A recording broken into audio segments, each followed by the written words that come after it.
Well, hello humans, I'm Yoshiller, and welcome to something a little different. I've been playing Pokemon games since I was very young, and I've been making Pokemon related content since I nearly started this YouTube channel. As the years went on, I began to play more and more multiplayer battles against players. I mean, after all, Pokemon is a game that became popular due to its multiplayer capabilities, and I wanted to showcase Pokemon content on my channel as best as possible. And I've been very fortunate to have been a part of so many noteworthy moments within the Pokemon community. And now, I feel like I want to enter a part of Pokemon that I've never fully entered previously, the Pokemon VGC competitive scene. Now, I'm gonna assume that if you're watching this video, you at least know how a Pokemon battle works, but you might not know how Pokemon VGC works. You might not even know what it is. So to be brief, Pokemon VGC stands for Pokemon Video Game Championships, although in some instances it can also mean Pokemon Video Game Competition. This is the official competitive scene of Pokemon games. That is to say, this is the part of competitive Pokemon battling that the Pokemon Company International actually supports, as they hold regional competitions all over the world. And each year, they host a World Championship competition, in which the overall winner of that competition will be deemed the World Champion for that year. VGC matches contain special rules that differ from traditional Pokemon battling, and I'll address some of these rules throughout the video, but the main rule is that all battles must be played as a double battle format, which is something that I don't normally play. And so, I want to start recording and uploading VGC-style matches to my channel. I want to be able to compete in regional tournaments, and from there, I want to be able to qualify for the 2018 World Championships, which will be in Nashville, Tennessee. I mean, my simple goal is just to see how far I can get using quirky Pokemon with quirky strategies. If I can get it to the top cut of any competition at all, I'll be pretty satisfied. But the dream would be to become a Pokemon World Champion.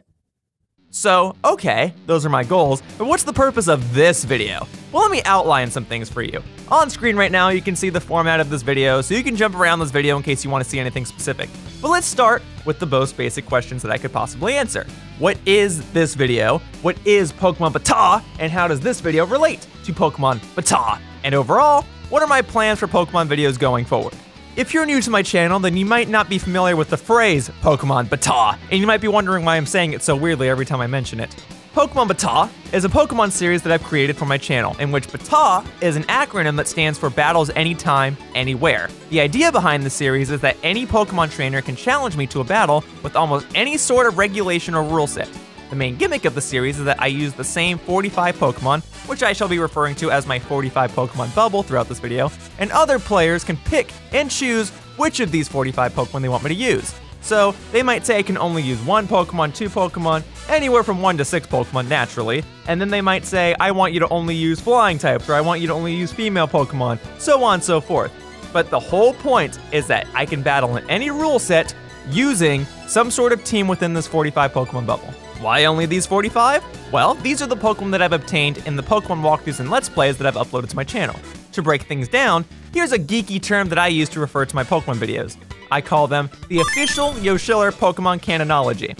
There are 5 main walkthroughs here. It begins with Pokemon White, in which I had 6 main Pokemon on my team and 3 rotational Pokemon. The main 6 Pokemon that I used in this walkthrough were named after real-life friends, friends that went with me to high school, friends that appeared commonly throughout my videos. I named these Pokemon after them.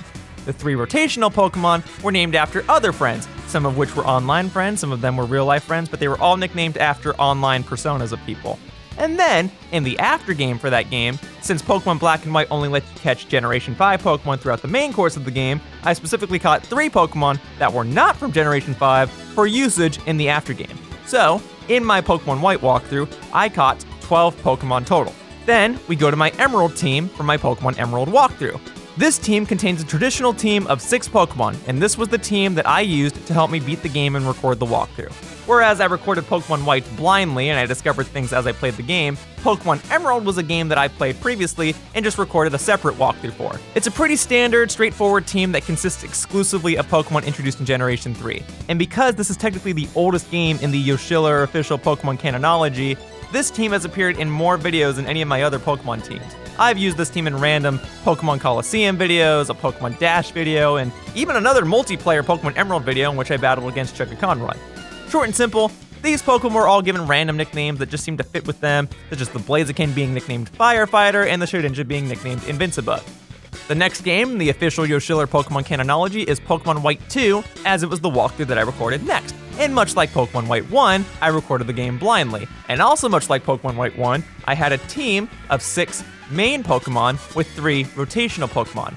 The nicknames were mostly random, and I wanted to make sure that I had a team that was relatively half Generation 5 Pokemon and half non-Generation 5 Pokemon, so as to show the differences between Pokemon White 2 and Pokemon White 1. So I had a total of 9 Pokemon for this team. Up next is my Heart Gold team from my yet-to-be-released Pokemon project known as Kanto Alone. This team started as another Pokemon team from another YouTube channel, and this team was going to continue on into a series that I'm still currently working on, but I hope to release it one day. The most notable thing about this team is that it has a Bayleaf on it, and Bayleaf is my favorite Pokemon. In fact, all the Pokemon on this team are Pokemon that are newly introduced in Generation 2. Hopefully I can better explain this team once my Kanto Alone project is released, but for the time being, I don't have much more to say about this team other than it's another team of 6 that contains a lot of my favorite Pokemon. And lastly, we come to my most recent team from my most recent walkthrough, Pokemon Y. This team had 6 Pokemon that were newly introduced in Generation 6, and then it had 4 Pokemon from previous generations, these being Mawile, Espeon, Weavile, and Gliscor. Then, in the aftergame, for demonstration purposes, I obtained 2 shiny Pokemon, Frostlass and Porygon Z. And I got these 2 Pokemon in the aftergame because I wanted to segue their competitive uses into my newly launched Pokemon BATAW series. At least, this was the original run of the series that was based on Pokemon X and Y, as I played the series in 2014. So, my Pokemon Y team had 12 Pokemon as well. And if I lay out all my Pokemon by team in the order of the official Yoshiller Pokemon canonology, we get a nice, horizontally symmetrical image of 12 Pokemon for my White team, 6 Pokemon for my Emerald team, 9 Pokemon for my White 2 team, 6 Pokemon for my Kanto Alone team / Heart Gold team, and 12 Pokemon for my Y team, thus creating a total of 45 Pokemon. And in this canonology, I did not obtain any Pokemon from the Kanto, Sinnoh, or Alola regions. But when I've had the opportunity, I've tried to reference my Pokemon from this list of 45 as much as possible. When I've gone on to fight other players in other games, I always try to refer back to my 45 Pokemon bubble. These are Pokemon that I've grown attached to, and I just want to stick with them. And so, my Pokemon BATAW series allows me to battle any player with any Pokemon from the list. I relaunched the series with a new look following the release of Pokemon Sun and Moon, and the premise remained the same. Players could challenge any of these 45 Pokemon, and I had to conform with the new features that were now available in Pokemon Sun and Moon. And so, I've once again battled all sorts of players in all sorts of ways. And that is Pokemon BATAW. So now that you know what Pokemon BATAW is, let's go ahead and move on to the next question. What is the purpose of transitioning to VGC videos, and what types of videos can you expect from me in the future? So, if I want to compete in Pokemon VGC, and if I'm going to be devoting a large amount of my time to training and participating in Pokemon VGC events, then I figured that it makes sense for me to make Pokemon VGC videos on my channel. I plan to include these VGC videos as part of my Pokemon BATAW series, though there will be differences in the thumbnails and intros for these videos so that they can be immediately distinguished from my more traditional Pokemon BATAW videos. Additionally, because these videos will be a part of my Pokemon BATAW series, that means that players can challenge my VGC team at any time in a VGC format. But I do want to point out that I plan to play against a fair share of random opponents too. Normally in my BATAW videos, I play specifically against fans, and random opponents are a once in a while thing. For my VGC videos, this will be the opposite. I plan to play against a lot of random players first, and then play against fans and audience members second. That way I can test out my team before I'm ready to use my team against more experienced players who might be watching my content. And by recording my matches against players, and by documenting my progress, I can better prepare for opponents that I'll be battling in tourneys. Basically, I can essentially create a database of Pokemon information that will allow me to better prepare for tourneys in the future. Plus, I used to be able to upload videos every single day, and in recent times, that hasn't been as easy to do. But, if I make VGC videos, I might be able to more regularly provide content for my viewers, and I feel like making VGC videos allows me to both train and upload content to my channel more consistently. So to me, this seems like a win-win. So I touched on this a little bit already, but I want to go into greater detail. How will these videos be different from my regular BATAW videos? As I previously stated, the intros and thumbnails for my VGC videos will be different than my standard BATAW videos. Furthermore, VGC videos will naturally follow the official Pokemon VGC rule set with no alterations, and players will only be able to battle my current VGC at the time. This means that whatever 6 Pokemon I'm currently using in training for Pokemon VGC, these will be the only Pokemon that I shall be using until I officially announce a change in my team. If players want to battle my other Pokemon with the VGC rule set, then they may do so by making a request on my request submission video. But otherwise, VGC videos shall focus on a specific team of Pokemon throughout a set of videos until I change out a Pokemon, if I ever plan to do so. Beyond that, VGC tournaments have players play a best 2 out of 3 set of matches. I traditionally only have 1 battle per video unless the player requests beforehand that the rules be different, and even in that case, I only accept the request under certain circumstances. But for VGC videos, if I'm battling another player that has requested to battle me, then I generally do not mind recording and uploading multiple matches in one video. Again, this will only be under specific instances, but it will be more likely for rematches to occur in these VGC-style videos than in my regular BATAW videos. And now to bring things around and make things a little more personal, why am I doing VGC videos now? Why do I want to enter VGC now?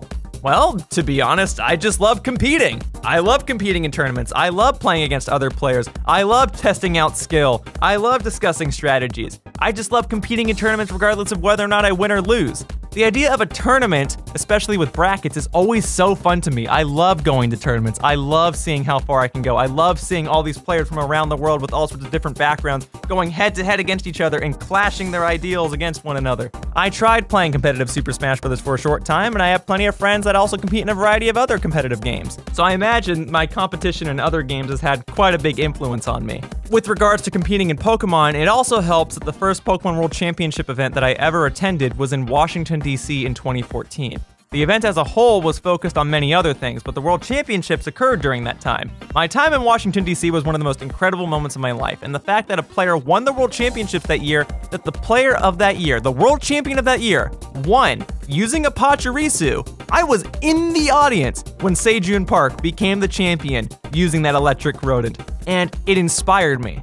However, as time went on, I focused on all sorts of other things, and I never really felt like investing the time for getting into competitive Pokemon battling, especially in a VGC format.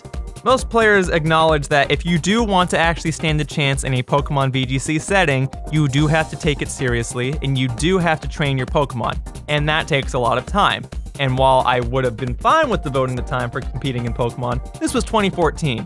Super Smash Bros. For 3DS and Wii U came out, Mario Kart 8 got DLC, and I was busy reformatting my channel so I could do daily videos, and Splatoon was released afterwards, so all that stuff naturally shifted my focus away from Pokemon for a while.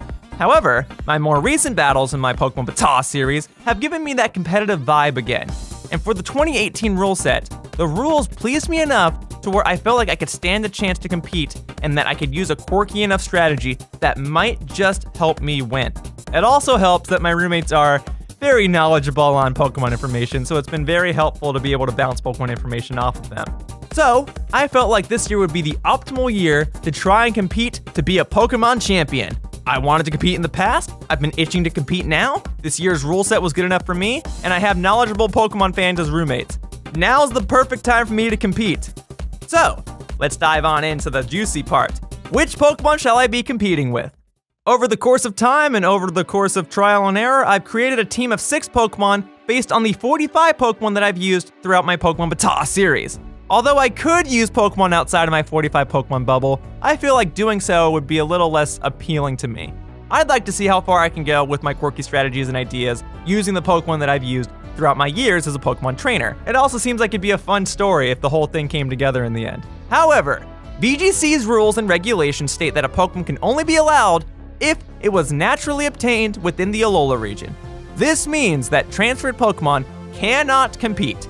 And seeing as all 45 of my Pokemon that I use are from my previous walkthroughs and adventures, that means that they have all been transferred from other regions, which means that if I do want to compete, and I definitely do, then I'll have to recreate a Pokemon from scratch in Pokemon Sun, Moon, Ultra Sun, or Ultra Moon.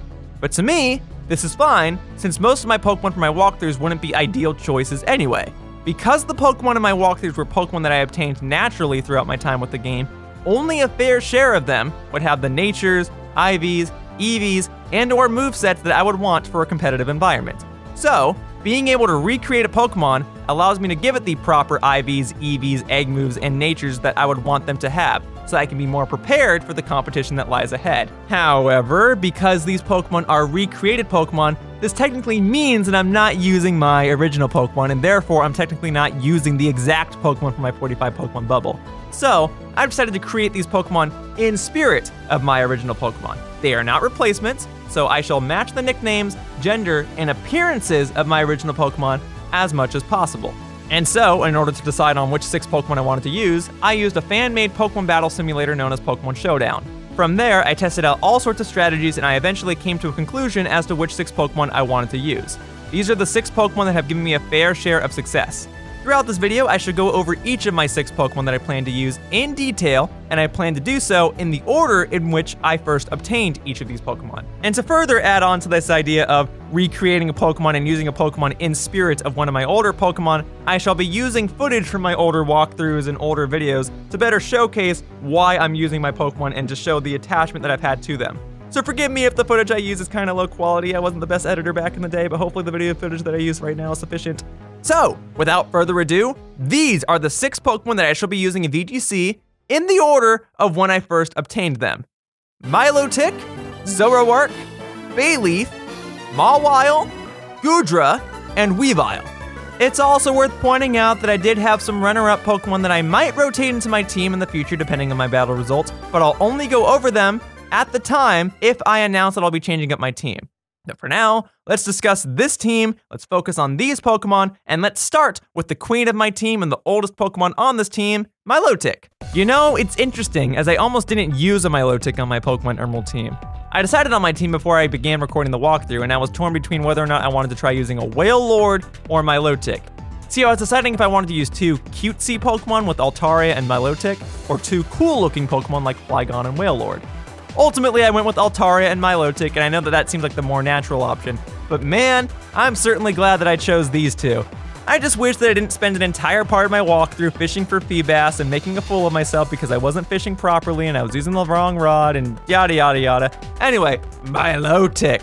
Milotic's purpose is to do more than just look pretty, although she does that job very, very well. Milotic is a bulky serpent thanks to a base 125 special defense and a respectable 95 HP stat. She's also a great special attacker, with 100 in special attack and an ability known as competitive that allows her special attack to increase every time one of her other stats is decreased. In this current season of VGC, Intimidate is a common ability on Pokemon, and for those that don't know, this ability forces the opponent's Pokemon stats to decrease every time the Intimidate user is on the field. But if Milotic is intimidated, her special attack will increase by 2 stages, which makes her a force to be reckoned with at that point. Milokaross, which is the name of my beautiful Milotic, has gone back and forth between 2 main strategies. The first consists of her holding a Z crystal known as the Waterium Z. If I have her hold this item, then her 4th move will be Aqua Ring. My Milotic's other moves are pretty standard: Scald, Blizzard, and Protect. The Waterium Z will allow my Milotic Scald to become Hydro Vortex, but if I have the Waterium Z on and I use Aqua Ring instead, my Milotic will get a defense boost as well as the added effect of the move Aqua Ring. Aqua Ring allows Milokaross to restore HP every turn without the need of a hold item, and since there are a fair share of Pokemon running around with the move Knockoff, this allows Milokaross to continue restoring health even with those nasty knockoff users running around. Alternatively, going on the offensive with Hydro Vortex allows Milokaross to deal a decent chunk of damage to all sorts of Pokemon, as a lot of Pokemon like to switch out or use Protect. As for the other strategy I've been testing out, I'll alternatively have Milokaross hold leftovers and use Coil as her 4th move. Coil is a move that boosts her attack, defense, and accuracy.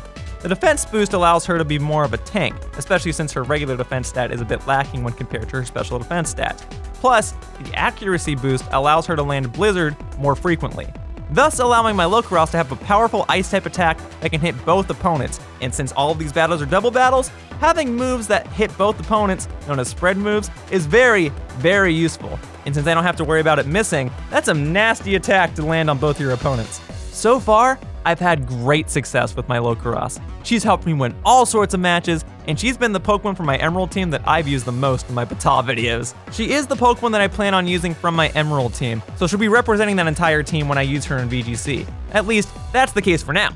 We'll see if things change, but man, I sure am glad that I spent all that time trying to find her and evolve her, as she's definitely become one of my most useful Pokemon of all time. And Milotic is my favorite Water-type Pokemon overall, so it's nice that I can use her competitively too. Competitively, because that's also her ability. How fun. All right, next Pokemon. Zoroark. Ah, Zoroark, my favorite Generation 5 Pokemon. If Milotic is the queen of my team, then Zoroark is the king. I mean, mine did previously belong to a king after all. The way I obtained my Zoroark was the way that most players could obtain one in the Unova region, via a non-playable character in Pokemon Black 2 and White 2.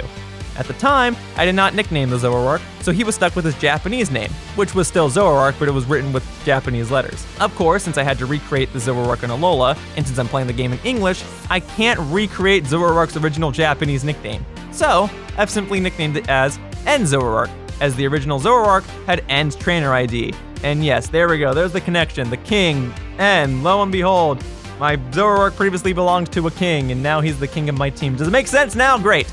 And look, I know Zoroark is a bit of an unconventional choice. I know most people just see Zoroark as this one-trick pony, or in this case, a fox thing, but I think the word trick is the key phrase here. Zoroark with trick is just flat out mean, and I love it. But before I dive into what that means, let's go over Zoroark's uses as a whole. Zoroark's ability, Illusion, is the main draw of ever using a Zoroark, and that is a major reason as to why I'm using him. But Zoroark is also just a flat-out fast Pokemon with a great special attack stat. Zoroark's move pool is a little lacking, but the moves he can get can work. The special attacks that I found to be most useful and reliable are Dark Pulse, Grass Knot, and Flamethrower. Grass Knot was a bit of a last-minute addition, but I found that move is extremely useful. A fair share of Pokemon that are competing this year are heavy, and Grass Knot deals more damage the heavier a Pokemon is. In fact, this move saved me in a tourney that I recently attended, and I have the footage for that match. But okay, back to what I said earlier. Zoroark can learn the move Trick. With the Choice Scarf, Zoroark is incredibly fast, and at the start of a battle, Zoroark's Illusion ability will allow it to take the appearance of another Pokemon. If my opponent is not suspecting it, I can use Trick in order to swap items with my opponent's Pokemon. In this case, this will allow me to ruin all sorts of opposing teams if I play things out correctly. All sorts of players love to set up in these competitive matches, but if I use Trick, their setups can be completely ruined. I found that Trick is extremely useful on more predictable Pokemon, such as defensive Pokemon like Cresselia, Porygon 2, Snorlax, Chansey, and Blissey. Using Trick on them is pretty hilarious as it completely ruins their strategies. So, this sinister one-trick pony fox thing has worked out well for me, and he has been added to my team for these reasons. Up next, we have Bayleaf. Yes, Bayleaf. I know, Bayleaf is a very odd choice, and I openly acknowledge that adding her to my team is the most foolish thing I can do. But please, please hear me out. Yes, she's my favorite Pokemon, and yes, she's mainly on my team for that reason, but I've tried some strategies out with her that have actually managed to work. Bayleaf is the only Pokemon in my 45 Pokemon bubble that is unevolved, so she is therefore the only Pokemon within that bubble that can use the Eviolite. The Eviolite will boost her defense stat by 1.5 times as much as what it normally would be. And because of that, Bayleaf's defenses are technically higher than what her evolutions would be. Her evolution, Meganium, has a base defense and special defense stat of 100. Bayleaf's base defense and special defense stats are 80, but with the Eviolite giving them a 1.5 times boost, those defense and special defense stats are 120. And Bayleaf is already a pretty defensive Pokemon, and her goal as a defensive Pokemon is to set up on my opponents while my other Pokemon strike them down. And yes, I've had a lot of players give me weird looks when I've shown them that one of my Pokemon on my team is a Bayleaf, but I feel like having a Bayleaf on my team is the most Yoshiller thing I could possibly do. And plus, having Bayleaf on my team allows me to think more creatively as my opponents question what I could possibly do with this thing. But my opponents can only guess what I can do as nobody else really uses a Bayleaf. She is admittedly the Pokemon on my team that I would be most likely to swap out, but she has helped me so much, and if anything, she has helped me gain a positive reputation among other Pokemon VGC players. Now some people know me as the Bayleaf guy, and to me, that's the biggest victory of all. I get to use my favorite Pokemon in an unconventional way and sometimes win with her. And then I get positive feedback for doing so. Hey, I'll definitely take it. Mawile. So, let me just preface this by saying that I caught a Mawile in my Pokemon Y walkthrough simply because I wanted to be able to Mega Evolve one. Mawile was a Pokemon that I always wanted to use. I love the design, but man, she was just a terrible Pokemon for so long. She was the first pure Steel type, and yet she couldn't use any Steel type offensive attacks in Generation 3. Ugh. But I caught one in Generation 6, because they gave her a fairy typing and they gave her a Mega Evolution, and I figured I wanted to try both of these things out. I spent a while trying to catch one that was female, and I finally caught one, and then I learned that the Mega Stone, the Mawile, was only obtainable in the after game for Pokemon Y. And look, I wanted to use Mega Mawile from before the game came out. I had no idea that Mega Mawile was going to be one of the best Mega Evolutions in the game. I had no idea that she was going to be so overpowered that she'd get banned from most singles matches. But I still used her in my walkthrough, and I let her stick around without her Mega Stone, because I still liked Mawile for what she was. And when I finally did get that Mawile, and when I finally did use her in competitive battles, she was my little Dragon Slayer. But that nickname doesn't really do her justice, as she was a beast! I know she's overpowered, but I put up with all of her faults long enough to where I feel like it's okay for me to use her. Is that okay? Well, I hope so, because I had a similar problem with Mawile and her Mega Stone, the Mawile. When it came to Pokemon Sun and Moon, I couldn't use that Mega Stone immediately, but enough about that. Yawile here. Oh, and by the way, the nickname gimmick in my Pokemon Y walkthrough was that all of my Pokemon's nicknames began with the letter Y. But okay, so Yawile here helped me win all sorts of singles matches in X and Y. She was my ace in the hole, she was my heavy hitter. And as for Sun and Moon, well, I've only used her in 2 or 3 battles, and admittedly, her luck has been a bit unfortunate. But even when she gets knocked down, she makes sure to deal some damage to everything else before she is out of the match. And in my VGC testing on Pokemon Showdown, she's once again been a beast! As a regular Mawile, sending her onto the field means that she gets to use her Intimidate ability to lower the attack stat of my opponents. This makes things easier for her to survive if I'm fighting opponents that may be using Earthquake or Fire Punch. Yawile is not particularly fast, but she does have a ton of defense and attack in her Mega form. Because of her slow speed stat, I've given her Sucker Punch, as that allows her to have some sort of attack, and because Sucker Punch is a priority move, that can save her in a tight pinch. And Play Rough and Iron Head are same type attack bonus moves that allow her to be a true offensive threat. I've also given her Thunder Punch, as she can now learn it in Ultra Sun and Ultra Moon, and I gave it to her after dealing with a lot of opponents using Tapu Fini and Celesteela. So, if she can take a hit, and she generally can because she's lowering the attack stat of her opponents using Intimidate and she has a high defense stat, she can definitely give a hit. I'd like to think that Mega Mawile is my signature Mega Pokemon. Sorry, Lucario. As Mawile was the only Pokemon that I've ever caught exclusively for Mega Evolution purposes. All the other Pokemon that I have that are capable of Mega Evolution, I caught before Mega Evolution was even a thing. Mega Mawile is my Mega Pokemon, and I'm sure glad that I stuck around with her throughout my Pokemon Y walkthrough. Goodra, my favorite dragon, and I love dragons. But it's hard to not call this big, gooey dragon my favorite dragon-type Pokemon. Goodra evolves from a smiling ball of goop. That's so fun to me. Anyway, Youdra here is a pseudo-legendary, which means that her stats across the board are pretty solid. But I feel like the Assault Vest item was made for her, so I've decided to use a strategy that revolves around this item.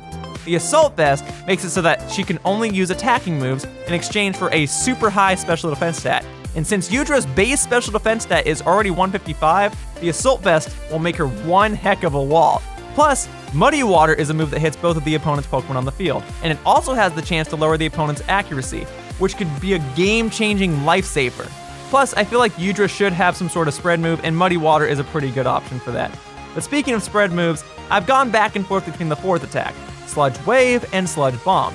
Sludge Wave is a spread move, but it also hits my Pokemon. For the time being, I've gone with Sludge Wave, but I think that I'll just keep switching back and forth until I finally solidify an answer.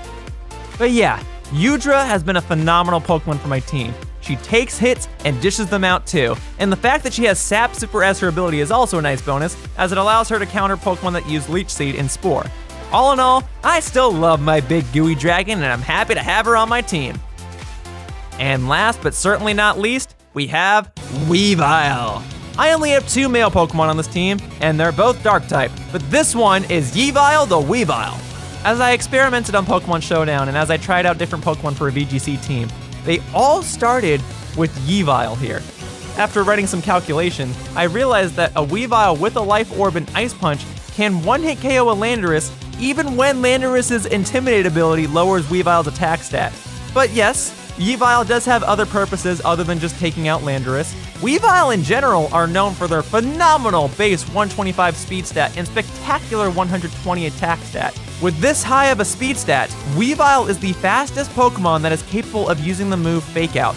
The downside is that Fake Out can only be used on the first turn that the user is in battle. but in order to ensure that my Weavile can fake out any other Pokemon that uses fake out, I made sure to fully invest in my Weavile's speed stat.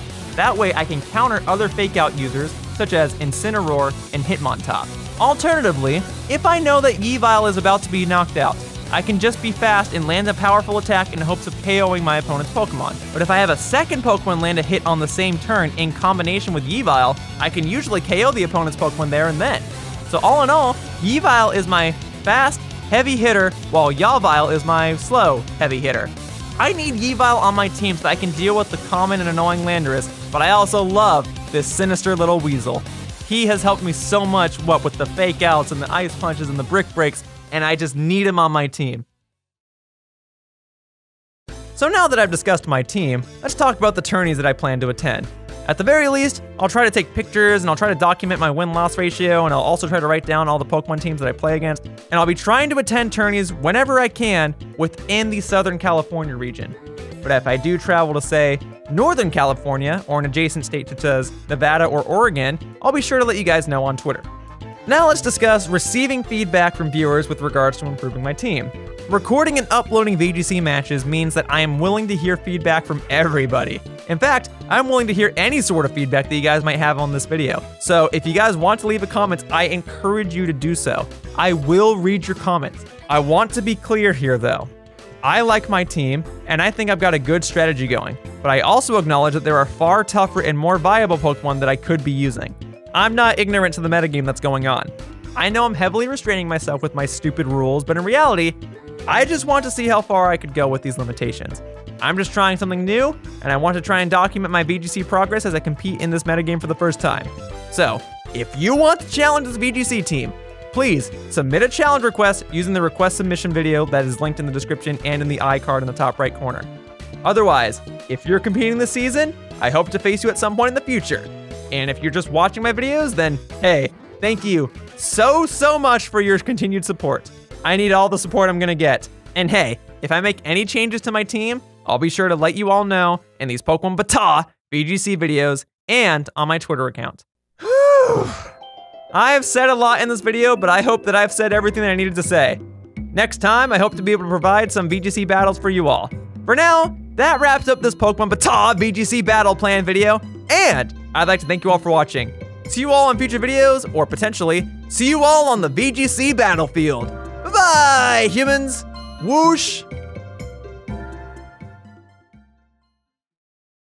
Hey everyone, if you enjoyed what you saw and want to see more, be sure to click the subscribe icon underneath the video. Be sure to click on the bell icon to be notified when a new video is out. Also, one of the best ways to support me is to follow me on Twitter. On there, you can see announcements, updates, and previews for all of my upcoming content. My tag is @Yoshiller. Thanks again for watching, and I hope to see you all in future videos. Whoosh!